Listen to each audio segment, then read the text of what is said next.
Hi, I'm Dr. Rasya Dixit from Dr. Dixit Clinics, Bangalore.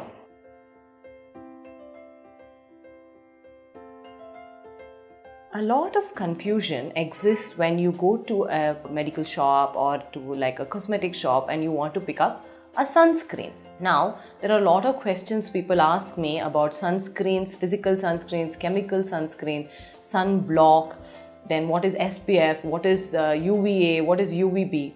So when we are talking about all sunscreens in general, we say that what you have to pick is a broad spectrum sunscreen. A broad spectrum sunscreen means it covers for both UVA light as well as UVB light. Traditionally, we used to measure sunscreen by SPF or sun protection factor, and this was actually a measure of UVB radiation on the skin, how much the sunscreen was protecting you from UVB. For example, if there was a SPF 20 and there was a SPF 40, then you realize that the SPF 40 would protect you for a longer time than the SPF 20.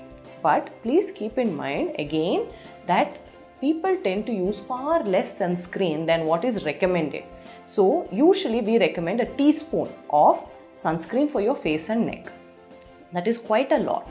We tend to use it sparingly because sunscreens usually have a whitish appearance or a sticky appearance. So we use half the quantity. So you are safer choosing a higher SPF. Therefore, even if you use half the product, you are at least getting half the SPF in your sunscreen.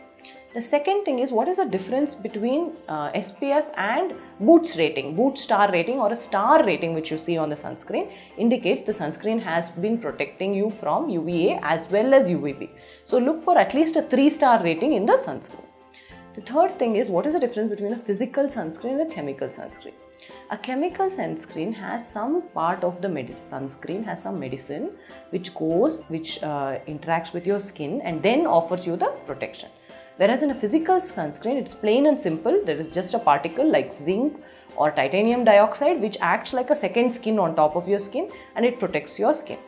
Initially, most of our sunscreens were sunblocks, like the ones the cricketers use, thick white in color on their noses to prevent a sunburn. However, they are now introducing nano forms of these sunscreens which are not so opaque, they are not so white on your skin, and these are the chemical free or the so-called physical sunscreens or sunblocks.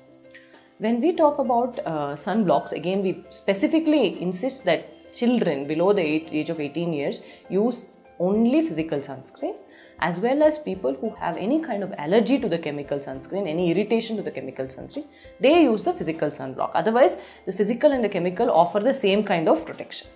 The third thing that I want to tell you is there any difference between using like a lower SPF when you're indoors or in the shade or a higher SPF when you're outside? It is probably not needed. You can use the same sunscreen for both indoor and outdoor use. However, if you are under high intensity visible lights, as most of our software company people are, or you are under the influence of infrared radiation, and means if you are cooking or you are in hot environment, it is possibly advisable to use and check if your sunscreen has a IR rating as well. So infrared also should be covered. So you have your UVA, you have your UVB and infrared rays being covered by a new set of sunscreens which have got all these 3 components. So it's probably better that you can check with your doctor and explain to them what kind of activities that you're involved in and then pick your sunscreen for daily use. During vacation times, and especially if you're progressing towards a beach vacation or even a high altitude vacation, it is possibly important to pick up a specific sunscreen for that and reuse it every 2 to 3 hours in order to give your skin the complete protection that it needs.